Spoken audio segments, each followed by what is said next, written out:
اعوذ باللہ من الشیطان اللعین الرجیم بسم اللہ الرحمن الرحیم الحمدللہ رب العالمین رب اشرح لی صدری ویسر لی امری واحلل عقدۃ من لسانی یفقہوا قولی۔ ناظرین اکرام، السلام علیکم ورحمۃ اللہ وبرکاتہ۔ خیر مقدم ہے آپ تمام کا پروگرام آئینہ حیات میں، جہاں ہم ان تمام موضوعات کو آپ کے لیے لے کے آتے ہیں جو بعض دفعہ نظر تو بہت چھوٹے سے آتے ہیں مگر ہماری خوشیوں میں، ہماری پریشانیوں میں بہت حد تک اثر انداز ہوتا ہے، اور اسی لیے ان پر گفتگو بعض دفعہ بہت زیادہ نہیں کی جاتی، مگر ہم کوشش کرتے ہیں کہ ان تمام موضوعات کو زیادہ سے زیادہ آپ کے لیے لے کر آئیں۔ آج جس موضوع کو ہم آپ کے لیے لے کر آئے ہیں وہ سادات اور غیر سادات کے درمیان ازدواجی رشتوں کا قائم ہونا ہے۔ معاشرے میں آج ہم دیکھتے ہیں کہ سادات اور غیر سادات کے درمیان یہ رشتے جلدی قائم نہیں کیے جاتے۔ اس کی کیا وجوہات ہیں؟ کیا یہ صحیح ہے اور کس حد تک صحیح ہے؟ آئیے اس گفتگو کو آگے بڑھاتے ہیں۔ آج اس گفتگو میں ہمارا ساتھ دینے کے لیے اسٹوڈیو میں موجود ہیں مولانا کمال احمد خان صاحب قبلہ، جن کا میں استقبال کروں۔ السلام علیکم۔ وعلیکم السلام ورحمۃ اللہ وبرکاتہ۔ اولاً آپ کا بہت بہت شکریہ کہ آپ اس اہم گفتگو میں ہمارا ساتھ دینے کے لیے موجود ہوئے، جو بظاہر اتنی اہم لوگوں کو نہیں لگتی ہے مگر ہماری زندگی میں کافی حد تک اثر انداز ہے۔ ہم بھی شکر گزار ہیں آپ کے اور آپ کے چینل کے اور تمام اراکین کے جنہوں نے یہ پلیٹ فارم مہیا کیا کہ ہم لوگ آئیں اس طرح کے موضوعات پر گفتگو کریں۔ جزاک اللہ۔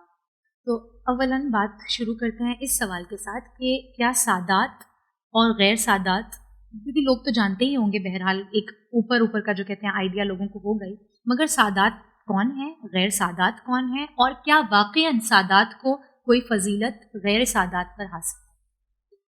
بسم اللہ الرحمن الرحیم وبہ نستعین وہو خیر المعین۔ یہ سب سے پہلے عرض کریں کہ سید و غیر سید، ہم اگر فقہی لحاظ سے بات کریں جو ہماری رسالہ عملیہ اور توضیح المسائل میں سید کی ڈیفینیشن بتائی جاتی ہے، علماء فرماتے ہیں کہ ہر وہ انسان جس کا نسب باپ کے ذریعے جناب ہاشم تک پہنچے وہ سید ہے۔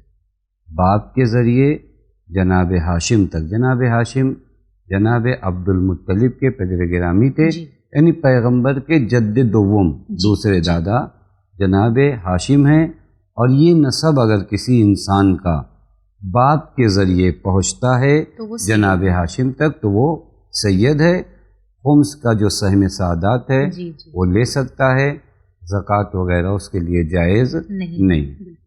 دوم یہ کہ بعض افراد باپ کے ذریعے جناب ہاشم تک نہیں پہنچتے، ماں کے ذریعے، جس کو ہم لوگ کہتے ہیں کہ ماں کی جانب سے کسی کی ماں سیدہ ہو، اب وہ بچے ماں کی جانب سے اگر جناب ہاشم تک پہنچتے ہیں، یہ بچے پیغمبر کی ذریت تو ہیں، مورد احترام تو ہیں، یعنی کوئی فرق نہیں، واقعی یہ سادات ہیں، لیکن وہ خاص احکام جو خمس کے آتے ہیں یا خاص لباس جو سادات پہنتے ہیں جیسے امامہ وغیرہ سیاہ، وہ ان کے لیے نہیں ہے، بقیہ ان کا احترام اپنی جگہ پر باقی ہے۔ بس سید یہ افراد ہو گئے، غیر سید ان کے علاوہ جتنے افراد ہیں سب غیر سید ہیں۔ بس آخر کلام یہ گفتگو کی جائے کہ اگر باپ کی جانب سے آپ کا نسب جناب ہاشم تک پہنچتا ہے تو آپ سید ہیں۔ اب یہاں پہ شاید ایک بات اور بھی واضح ہو جائے، کبھی کبھار یہ ہوتا ہے کہ جناب عبد المطلب کے ذریعے اگر ہم آئیں، یعنی جناب ہاشم کے بعد جناب عبد المطلب تک آئیں، اور پھر جناب عبد المطلب کی اولاد جناب ابو طالب، جناب عبداللہ، اب اگر جناب عبد المطلب کے جو بھائی بھی ہیں ان کی اولادیں بھی جناب ہاشم تک پہنچتی ہیں، لہذا فقہی لحاظ سے وہ لوگ بھی سید ہیں۔ یہ ایک چیز لوگوں کو معلوم ہونا چاہیے۔ یوں کہا جائے کہ سید ہونے کے لیے ضروری نہیں ہے کہ انسان بنی زہرا ہو، بس اس کا نسب منتہی ہو جناب ہاشم تک۔ یہ مسئلہ سادات و غیر سادات کا ہے۔ اس سید میں بھی آپ دیکھتی ہیں ہمارے معاشرے میں، شاید ہمیں بچوں کے لیے بات واضح ہو جائے، جیسے بعض سادات حسنی ہوتے ہیں، بعض سادات حسینی ہیں، رضوی ہیں، عابدی ہیں، نقوی ہیں، احسن تم، حالانکہ ان سب کا نسب اگر آپ دیکھیے تو آ کر منتہی جناب ہاشم تک ہوتا ہے۔ صدیق کہتا ہے لیکن یہ رضوی اور تقوی اور نقوی اور عابدی کیسے ہوتے ہیں؟ بالکل، یہ سوال اکثر آتا ہے احسن تو کیونکہ سب کا نسب تو پہنچتا وہیں پر ہے. اصل میں ہمارے جو ائمہ ہیں، معصومین ہیں، ان کی ذات اس قدر گرامی ہے، اس قدر عظیم ہے کہ جب کسی کا نسب ان اماموں میں سے کسی ایک پر آ کر منتہی ہوتا ہے تو اسی امام سے اس انسان کو کیا کر دیا جاتا ہے؟ منسوب کر دیا ہے. حالانکہ اگر تمام سعادات کو آپ دیکھیں تو جا کر منتہی ایک جگہ ہوتے ہیں، جڑ تو وہی ہے. احسن تم جناب ہاشم تک، لیکن درمیان میں کیونکہ ذات امام رضا خود اس قدر بلند و بالا ہے، خوب اگر کسی کا نسب امام رضا تک پہنچا وہیں سے وہ رضوی ہو گیا، اگر کسی کا نسب امام محمد تقی تک پہنچا وہ تقوی ہو گیا، کوئی امام حسین تک حسینی، کوئی امام، اس طرح یہ حسنی، حسینی، تقوی، عابدی کے لقب بٹے ہوئے ہیں کہ کسی امام تک اگر منتہی ہو جاتا تھا تو وہ ذات اس قدر بزرگ ہوتی کہ آدمی اپنے آپ کو انہی سے منسوب کر لیتا، وگرنہ سعادات کا یہ شجرہ اسی طرح ہے. غیر سعادات واضح اور روشن ہے. اور بات آ گئی تو ایک چیز بس عرض کر دوں کہ واقعاً سعادات کرام کا دین مبین اسلام پر ایک حق ہے. انہوں نے کافی زحمتیں اٹھائی ہیں دین کی نشر و اشاعت کے لیے، اور شاید اسی وجہ سے انہیں قتل بھی بہت کیا گیا، انہیں ستایا بھی بہت گیا، انہیں ان کے گھروں سے نکالا گیا، ان کے وطن سے دور کیا گیا. آپ دیکھ لیجئے بعض تاریخ میں ملتا ہے کہ بعضوں نے 60 سیدوں کو ستون میں ایک ساتھ جو ہے چنوا دیا. بعض مقامات پر ملتا ہے کہ بعض افراد نے نہ جانے کتنی سعادات میں ایک جگہ روایت دیکھ رہا تھا 1 لاکھ سے زیادہ افراد کو حجاج ابن یوسف ثقفی نے قتل کیا. لہذا اس ظلم و ستم بھی ڈھائے گئے، لیکن خدا کا لاکھ لاکھ شکر بھی ہے کہ آج بھی ذراریے حضرت زہرا سلام اللہ علیہا موجود ہیں، اور شاید آیے سورہ کوثر اسی بات پر دلیل ہو، انا اعطینا کل کوثر. اور ہم دعا گو ہیں کہ اللہ تعالیٰ روز افزون نسل سعادات میں اضافہ کرے. تو آغا یعنی نچوڑ اس کا حاصل یہی ہوا کہ سعادات کو دراصل فضیلت حاصل ہے غیر سعادات پر. لیکن کیا اس فضیلت کا مطلب یہ ہے کہ سعادات اور غیر سعادات کے درمیان ازدواجی رشتے نہیں ہو سکتے، جیسا کہ آج معاشرے میں چلن ہے؟ کہ مجھے یاد ہے اپنے بچپن کے دنوں میں ہمارے جو بزرگ تھے وہ گھروں میں یہ باتیں کہا کرتے تھے کہ سعادات کی لڑکی آپ دے نہیں سکتے غیر سعادات میں، مگر آپ غیر سعادات کی لڑکی لا سکتے ہیں. تو ہمارے ذہنوں پہ یہ چیزیں اس طرح سے، کیونکہ بچپن میں کہیں گے تھے تو اس طرح سے چھپ جاتی تھیں کہ جیسے گویا ائمہ کی کوئی حدیث ہو یا کوئی ان کی روایتوں میں، ان کے اعمال میں ملتا ہو. کیا یہ واقعاً صحیح ہے معاشرے میں جو چلن ہے؟ دیکھیے وہ جو رخ ہے کہ واقعاً سعادات کی ایک فضیلت ہے، اس میں ذرہ برابر شک و شبہے کی گنجائش نہیں ہے. حتیٰ بعض روایات میں ملتا ہے کہ قیامت کے دن امام جعفر صادق علیہ السلام اس روایت کو نقل کرتے ہیں کہ قیامت کے دن ایک وقت اہل محشر کو کہا جائے گا کہ خاموش ہو جاؤ، پیغمبر ختمی مرتبہ تم سے گفتگو کرنا چاہتے ہیں. یعنی قیامت کا سما ہو، سب کو خاموش ہونے کا حکم ہو.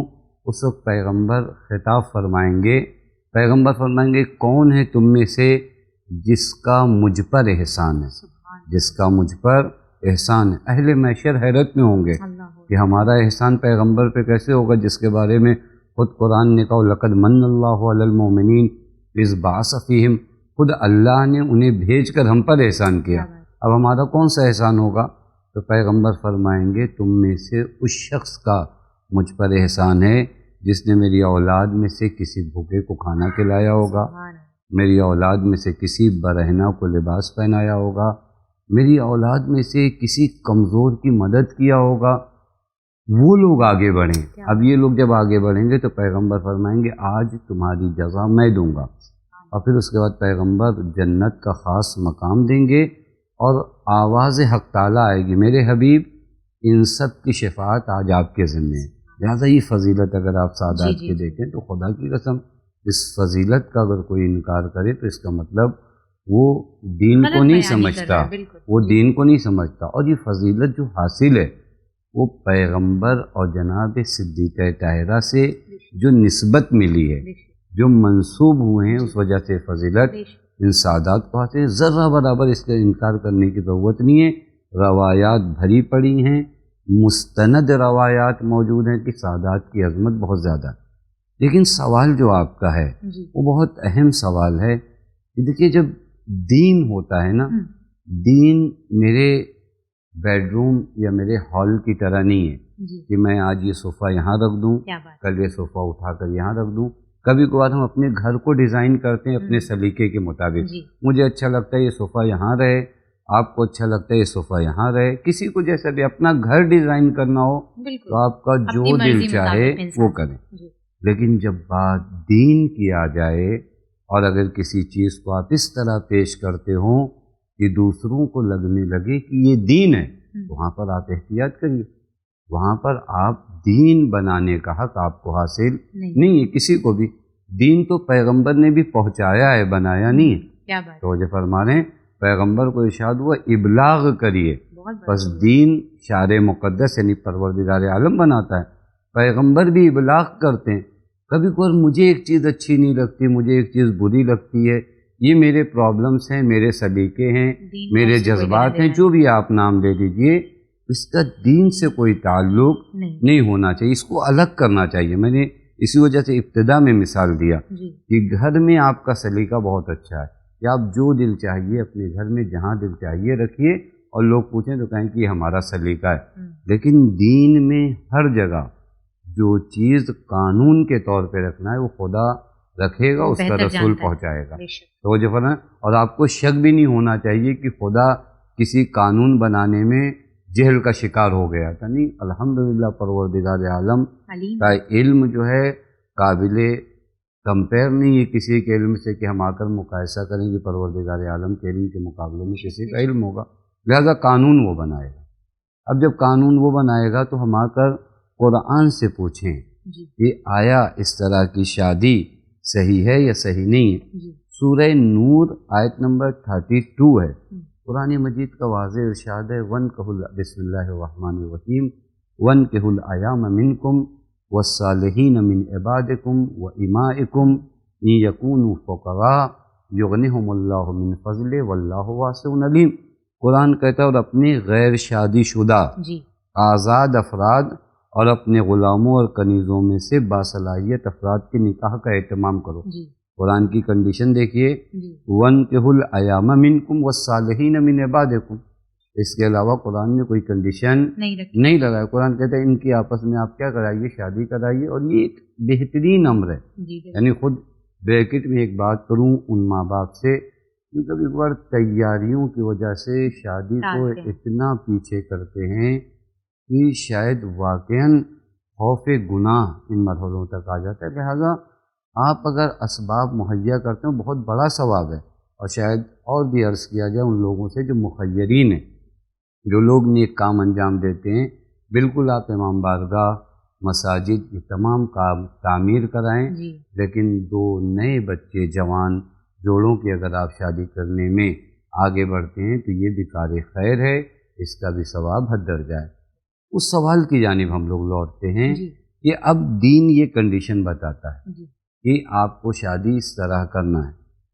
اب آ کر میں وہاں پر اپنی کنڈیشن لگانا شروع کروں کہ سید غیر سید سے شادی نہ کرے، غیر سیدہ سید سے شادی نہ کرے، یہ میرے سلیقے ہو سکتے ہیں، یہ میرے جذبات ہو سکتے ہیں۔ میں بالکل یہ کہوں گا کہ واقعاً اگر یہ لوگ احترام کرنا چاہتے ہیں کہ بی بی صدیقہ طاہرہ کا احترام ہے، سعادات کا احترام ہے کہ کیسے ممکن ہے کہ ایک سیدہ لڑکی غیر سید کے ساتھ جائے، شاید ہم اگر حسن ظن رکھیں تو ایک احترام کی بنیاد پر ہے، تو میں اسے کہوں گا کہ یہ احترام وہاں پر کریے جہاں تک دین آپ کو بتاتا ہے۔ احترام کی جگہ بھی کون معین کرے گا؟ دین بتائے گا۔ بعض وہ چیزیں جو مجھے نہیں پسند ہے، آپ کو نہیں پسند ہے، اس سے دین بننے والا نہیں ہے۔ سیدہ خاتون سے اگر آپ شادی کرتے ہو، وہ گھر لانے کے بعد اس کا احترام کرو، اس کے احترام میں کون سی کمی آ رہی ہے؟ میں ویسے تو ہر بیوی کا احترام ضروری ہے، چاہے سید و غیر سید و، دین مبین اسلام نے ہر انسان کو محترم جانا ہے، ہر انسان کو مکرم جانا ہے۔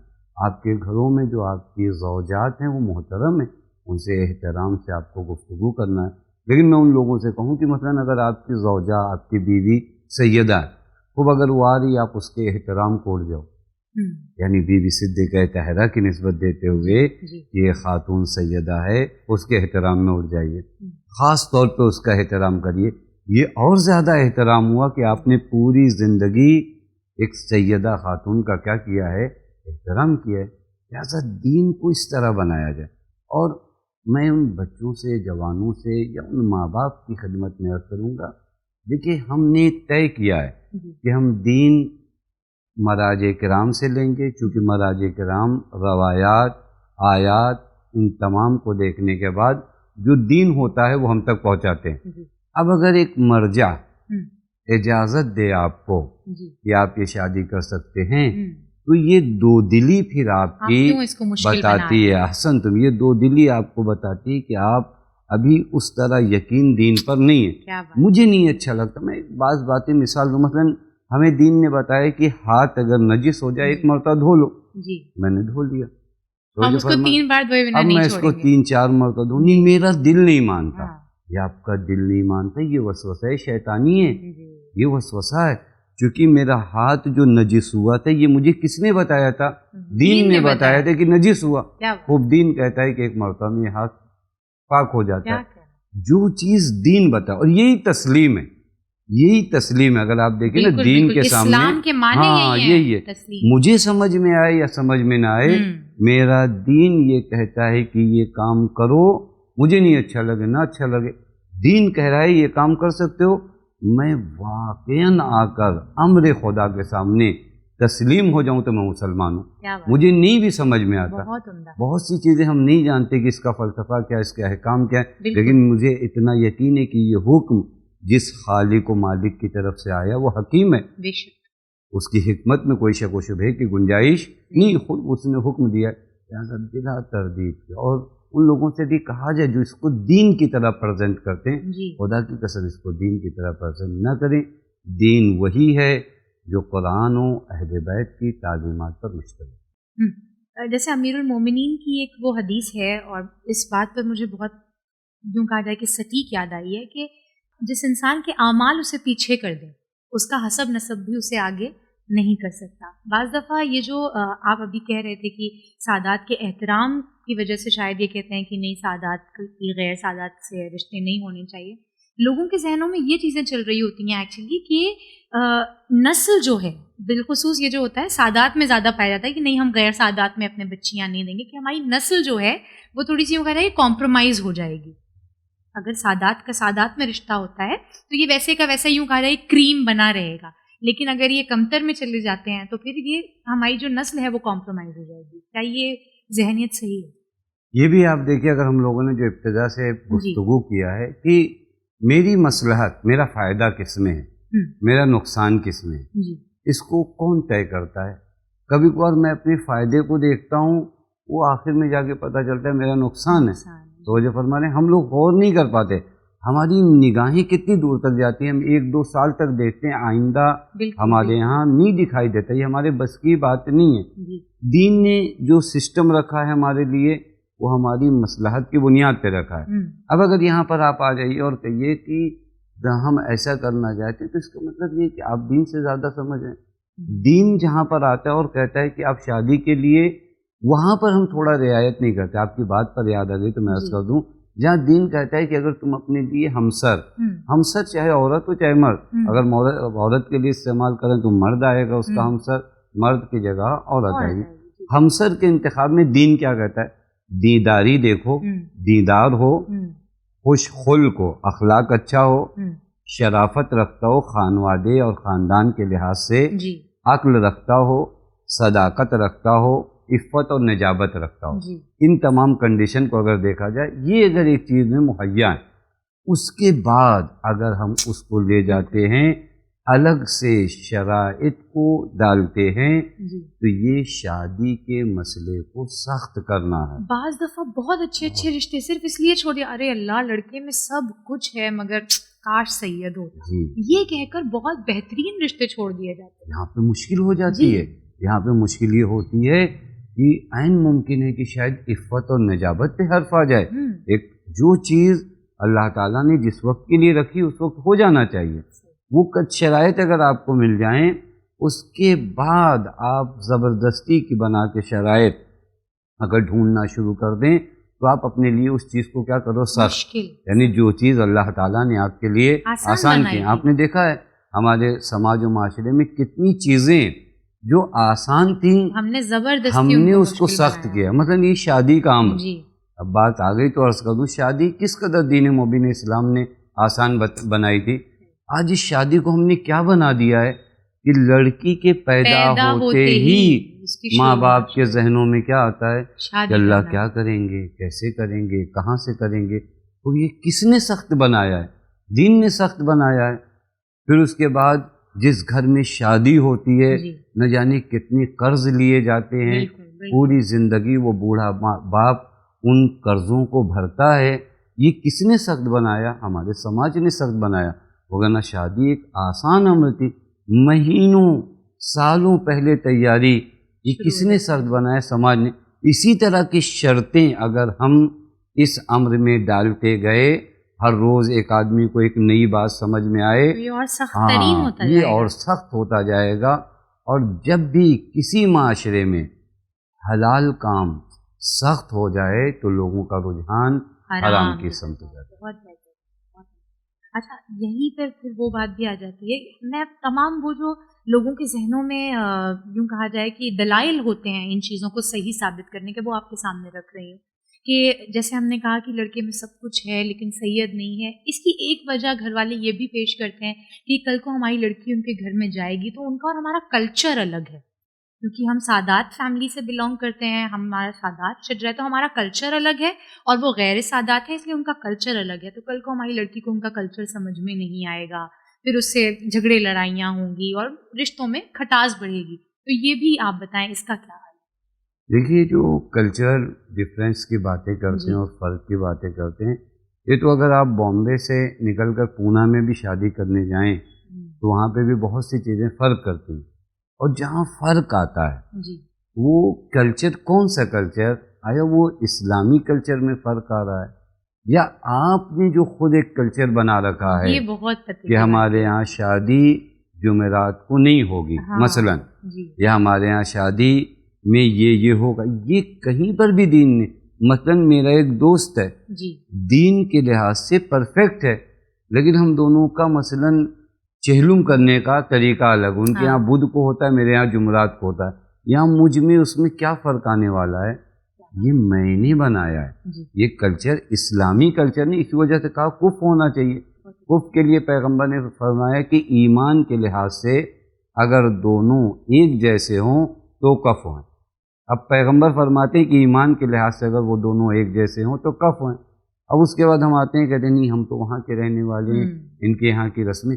یہ ہماری بنائی ہوئی اگر دین چھوٹ نہیں. بھی جاتی ہیں تو زندگی میں کیا بگڑتا ہے؟ کوئی ویلو نہیں ہے, کوئی ویلو نہیں ہے. ویلو فقط ان چیزوں کی ہے جو دین بتاتا ہے. آپ واقعاً جاؤ تو دیکھو تو واقعاً ایک بچہ اچھی جاب میں ٹھیک ہے لیکن اس کے وجود میں دین ہے یا دین نہیں ہے. ایک خاتون میں سب کچھ صحیح ہے, عفت و نجابت ہے یا نہیں ہے. یعنی جو پوائنٹس دین نے بتائے ہیں ان پر غور کیا جائے, نہ خود سے گڑھے ہوئے ان رسومات پر غور کیا جائے اور اس کو لے کر اتنا بڑا ایشو بنایا جائے کہ ایک بہترین رشتہ اپنی لڑکی یا لڑکی کے لیے جو ملتا ہے اس سے دور ہو جاتے ہیں. ان کی کوئی حیثیت نہیں ہے. یہ بہانہ بالکل ایسے ہی ہے کہ ہمیں ایک کام نہ کرنا ہو تو ہم بہانے تراشتے ہیں. یہ بہانے ہوتے نہیں. بالکل میرے ابو کہا کرتے تھے کہ کام نہ کرنے کے 100 بہانے ہوتے ہیں لیکن کرنا ہو تو فقط ایک ہوتا ہے کہ کرنا ہے. بہرحال آغا اگلے سوال کی طرف بڑھتے ہیں. یہ بتائیں آغا کہ آئمہ کی سیرت میں, کیونکہ ہمارا جتنا بھی طرز عمل ہوتا ہے بھلے ہی جدا ہو لیکن ہماری کوشش یہی ہوتی ہے کہ آئمہ کی سیرت عمل سے ملتی ہوئی ہمارے طرز عمل ہو. تو آئمہ کی سیرت میں ہمیں کیا ملتا ہے اس موضوع کے تحت؟ یہاں پہ بھی اگر آپ آئے غور کریں, میں ایک دو مثالیں پیش کر دوں تاکہ ناظرین کے لیے مفید ہو. جناب زینب بنت جہش جن کی شادی ہوئی زید ابن حارثہ سے. زینب بنت جہش پیغمبر کی پھوپھی کی بیٹی ہے. پیغمبر کی پھوپھی کی بیٹی ہیں یعنی ان کی والدہ کا نام امیمہ ہے جو پیغمبر کی پھوپھی.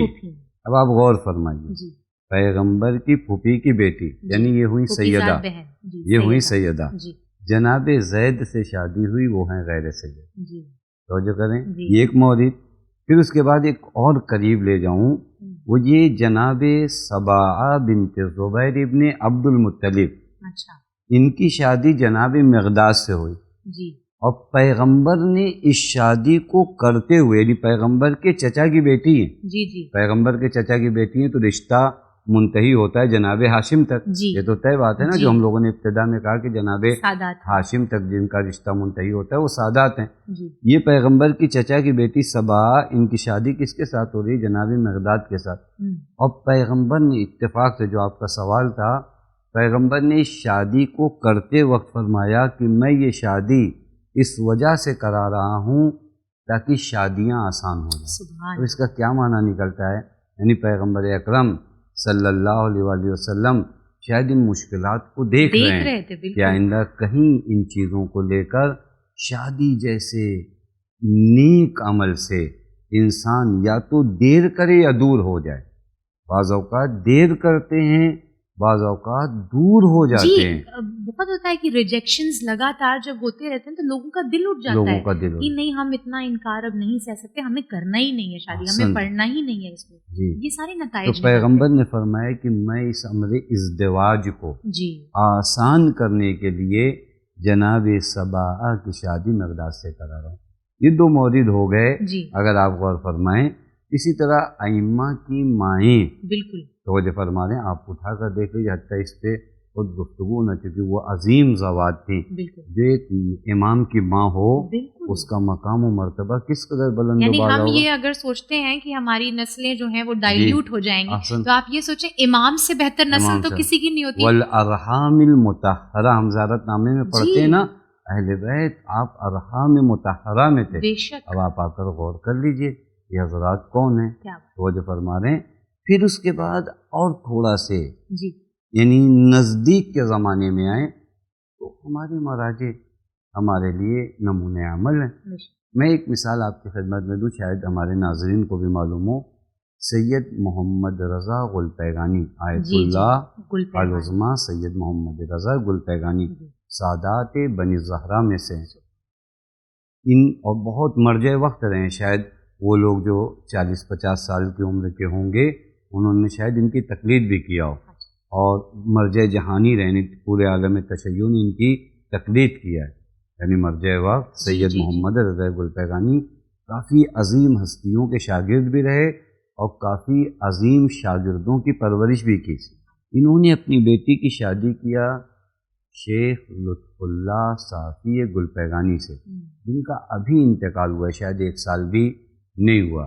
شیخ لطف اللہ, یہ خود شیخ لطف اللہ صافی گلپیگانی مرجع وقت رہے, یعنی انہوں نے شادی کیا شیخ لطف اللہ صافی گلپیگانی سے, جو خود مرجع وقت 103 سال کی عمر انہوں نے پائی تھی, اور ابھی حال ہی میں انتقال ہوا. ان کا نام آ گیا تو میں ان کی کتاب عرض کروں, امام زمان پہ ایک کتاب لکھی منتخب الاثر فی الامام الثانی عشر, بہترین کتاب جو انہوں نے اپنی جوانی میں لکھی. ہمارے موضوع کے لحاظ سے ایک مثال آج کے دور میں پیش کیا جا سکتا ہے کہ مراجع توجہ فرما رہے ہیں جو دین کو بہت قریب سے سمجھتے ہیں, ہم ان سے بہتر تو احسن تو ہم تو نہیں سمجھتے, ہم تو ان کے بتائے ہوئے فتاوے پہ عمل کرتے ہیں.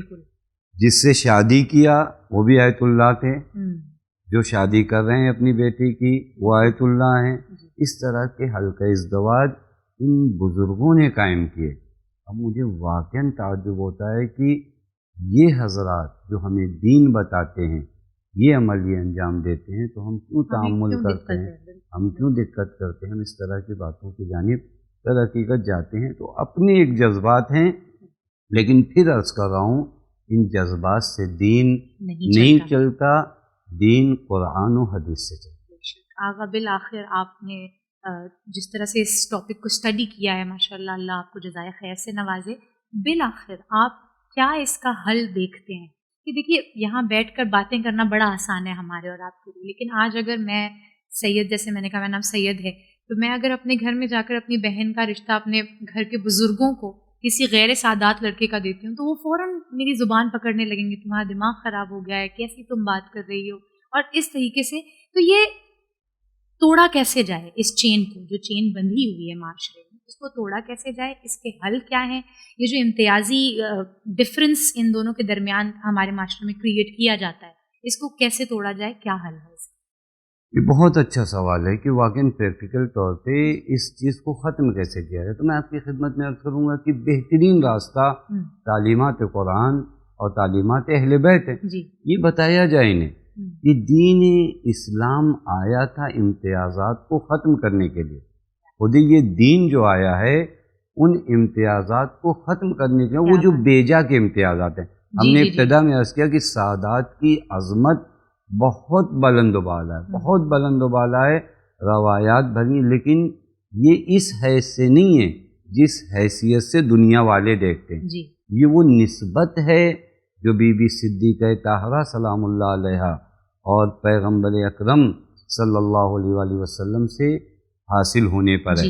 یہ امتیاز کو اگر سادات سیکھ لینا اور ہمیں پتہ چل جائے کہ میری یہ نسبت ہے، تو مجھے لگتا ہے کہ اس نسبت کے بعد انسان میں اکرنی تواضع آتی ہے. کیا بات! جب بھی انسان یہ سمجھے گا کہ میں سید ہوں اور منصوب پیغمبر ہوں، اپنی ذمہ داریوں اپنی ذمہ داری، یہ نسبت مجھے ذمہ داریاں لے آئیں گی. کیا بات! یہ نسبت امتیازی افتراقات نہیں لائیں گی. حتیٰ ہمارے یہاں اگر آپ غور پر ائمہ اطہار علیہ الصلوۃ والسلام اپنے غلاموں کے ہمراہ یعنی سیرت کو عام کیا جائے، ان سے زیادہ کسے حق تھا کہ وہ حق حاصل تھے. توجہ فرمائیں، پوری کائنات جن کے صدقے میں خلق ہوئی ہے، ہم و آپ جن سے منسوب ہو کر، کہ میں مثلاً کہوں کہ میں مولا کے غلاموں میں ہوں، میں اپنے مقدر پہ ناز کروں. ایک سید اس بات پہ ناز کرے کہ وہ منسوب صدیقہ طاہرہ سے، ان کے وجود میں اتنا تواضع، ان چیزوں کو بتایا جائے. اہل بیت علیہ الصلوۃ والسلام کی ان چیزوں کو بتایا جائے کہ یہ تواضع، یہ فروتنی، یہ لوگوں کے سامنے تمہارا جھک جانا، یہ تمہارا بڑکپن ہے. تمہارا بڑکپن تمہارا اخلاق ہے. تو جو فرما رہے ہیں تمہاری وہ نسبت ہے. اسی تعلیمات کو اگر ہم عام کریں نا، حتی قرآن مجید سورہ حجرات، میں اپنے جوانوں سے عرض کروں گا کہ اگر موقع ملے تو سورہ حجرات کو ایک مرتبہ ترجمہ کر کے پڑھیں. بڑے اخلاقی پہلو ہیں وہاں پر. قرآن کہتا ہے یا ایھا الناس انا خلقناکم من ذکر او انثی، ہم نے تمہیں مرد اور عورت کی شکل میں خلق کیا ہے، میل و فیمیل. وجعلناکم شعوبا وقبائل، تمہیں شعبوں میں تقسیم کیا، یہ فلاں قبیلہ، یہ فلاں قبیلہ. یہ جو ہم نے خلق کیا قبیلوں میں کہ یہ اس قبیلے کے، یہ اس قبیلے کے، اس کا ہرگز مطلب نہیں کہ یہ قبیلہ اس قبیلے سے ممتاز ہے. لِتَعَارَفُوا، یہ جو قبیلوں میں تم کو بانٹا ہے تاکہ تم ایک دوسرے کو پہچانو، تو جب تاکہ تم احسن تم. ہاں، اب جو قرآن کہتا ہے امتیاز پیدا کرنا چاہتے ہو، اِنَّا أَكْرَمَكُمْ عِندَ اللَّهِ أَتْقَاكُمْ، تم میں سے اللہ کے نزدیک دیکھو کون عزیز ہے. اللہ کے نزدیک وہ عزیز ہے جو صاحب تقویٰ ہے.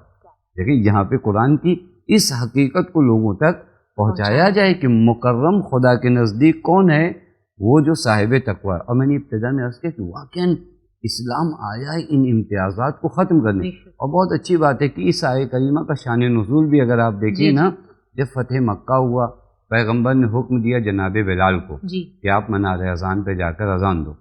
تو ایک شخص ہے جس کا تاریخ میں نام ہے عتاب ابن اسید ابن العسیس، یہ کہتا ہے کہ اچھا ہوا میرے والد مر گئے جنہوں نے اس آواز کو نہیں سنا. اور ایک شخص ہے جس کا نام حارث ابن ہشام ہے، اس نے مسخرے کے انداز میں کہا اس محمد نے کس اس کالے کوے کو منار اذان پہ کھڑا کر دیا ہے. آپ آیت کے مرحلے کو دیکھیے، اب یہ آیت آتی ہے. یہ امتیاز روا نہیں ہے. اور میں اس چیز پر یقین رکھتا ہوں جو بھی انسان اپنے آپ کو اس وجہ سے ممتاز سمجھتا ہے کہ وہ منسوب ہے پیغمبر سے، تو ایسا امتیاز تواضع لائے گا. یہ جاہلانہ امتیاز ہے. توجہ فرما رہے ہیں، ہم کبھی کبھار ان امتیازات کے چکر میں دوڑتے ہیں جو اصل جاہلیت کا امتیاز ہے. اللہ نے آپ کو منسوب کیا ہے صدیقہ کہ آپ ممتاز ہو، لیکن وہ امتیاز کیا لائے گا آپ کے وجود میں؟ تواضع، انکساری لے کر آئے گا. اور آپ دیکھ بھی لیجیے، لوگ مولائے متقیان سے بھی امتیاز ہی چاہتے تھے. جو مولائے متقیان کے مخالفت میں کچھ لوگ چلے آئے، یا علی ہمیں بھی اتنا اور اس غلام کو بھی اتنا. کتنے دشمن حضرت امیر کے ہیں. آپ کا قتل ہی اس بنا پر ہوا کہ آپ نے سارے امتیازات کو ختم کر دیا. اس مسیحی مصنف نے بڑا عظیم جملہ لکھا، قتل علی فی محراب العبادہ لشدت عدلہ. علی کو محراب عبادت میں صرف اس وجہ سے قتل کیا گیا کہ آپ عدالت برتتے تھے. یہاں پر دیکھیے وہ امتیازات. بس آپ عصر جاہلیت کے امتیازات کے خواہاں نہ رہیے. ہاں، اپنے آپ پر ہمیشہ فخر کیجئے کہ ہم منسوب ہیں صدیقہ طاہرہ سے، لیکن ساتھ ساتھ اپنی ذمہ داریوں کو سمجھیں. احسن تم ہے یہ امتیاز جو آپ کو ہے، تو آپ کے پاس دو فریضہ اور بنتا ہے. میں یہاں پہ بھی ایک بات آخر میں ایڈ کر دوں کہ ٹھیک ہے آپ سید ہو، یہ غیر سید ہیں، لیکن کہیں پر یہ نہیں آتا کہ حکم خدا میں دونوں میں فرق ہے. نماز آپ پر بھی واجب ہے، نماز ان پر بھی واجب. احکام تکلیفیہ میں کہیں پر بھی آپ الگ نہیں ہو. اچھا، یہیں پر وہ بات آ گئی کہ کیا یہ صحیح ہے کہ سادات کو جزا دو گنی ملتی ہے اور سزا بھی دو گنی ملتی ہے؟ نہیں، احکام تکلیفیہ میں سب برابر ہے. ہاں، یہ کہا جا سکتا ہے کہ سادات کی ذمہ داریاں کچھ اور بڑھ جاتی ہیں. سادات کی ذمہ داریاں کیا ہوتی ہیں کچھ، کیونکہ آپ منسوب ہو کس سے؟ اہل بیت علیہ الصلوۃ والسلام سے. لہٰذا آپ کی ذمہ داری، اور واقعاً سادات نے، ہم یہ بالکل اب تک جو دین پہنچا ہے، نہیں سادات نے پہنچایا ہے. خدا کی قسم آپ پوری تاریخ اٹھا کر دیکھ لیجئے، ان سادات نے اپنا گھر ویران کرنا قبول کیا، اپنے آپ کو مٹا دیا، لیکن دین کو مٹنے نہیں دیا. اور اس قدر شدید طریقے سے جو سادات کو قتل کیا گیا، وہ اسی وجہ سے کہ سادات نے آثار اہل بیت کو زندہ رکھا تھا. لہذا دشمنان دین کو یہ برداشت نہیں ہو رہا تھا. ہم آگے بھی یہی گزارش کریں گے کہ وہ جو آپ کے آباء و اجداد نے کام کیا تھا، آپ بھی بڑھ کر آؤ، آثار اہل بیت علیہ الصلوۃ والسلام کو زندہ کرو، تاکہ لوگ کہیں کہ ہاں وہ راز موجود ہے. کیا بات ہے، جزاک اللہ. بہت عمدہ طریقے سے آپ نے اس بات کو پہنچایا ہے. اور اگر کوئی ایک بھی اپنی اس بھٹکی ہوئی راہ سے چل کر پھر اس بہتر راہ پر چلا آتا ہے، تو پھر بس حل ہے ہمارا انشاءاللہ. یوں کہا جائے کہ حاصل ہے اس پروگرام کا. جزاک اللہ کا بہت بہت شکریہ آپ کا. عزیزان محترم، یہ تھا ہمارا پروگرام آئینہ حیات کا، سادات اور غیر سادات کے درمیان جو ازدواجی رشتے ہمارے معاشرے میں نہیں ہوتے ہیں، اس ٹاپک پر. عزیزان محترم، کتنا ہی بڑا سفر کیوں نہ ہو، اس کی شروعات ایک قدم سے ہی ہوتی ہے. ہم آگے بڑھیں، چھوٹے چھوٹے قدم اٹھائیں، اور ایسے ہی ہم نے اپنی طرف سے کوشش کی جس طرح سے کہ اس پروگرام کو آپ تک پہنچائیں. آپ ان باتوں کو اپنے عزیز لوگوں تک پہنچائیے اور کوشش کریے کہ ہم واقعی دین اسلام پر چل کر ایک اسلامی معاشرہ تیار کر سکیں، جہاں ہر چیز ہر کسی کے لیے آسان ہو، کسی کے لیے کوئی بھی چیز مشکل نہ ہو. اسی کے ساتھ میں سید نظر فاطمہ لیتی ہوں آپ تمام سے وداع. دیکھتے رہیے چینل ون. فی امان اللہ.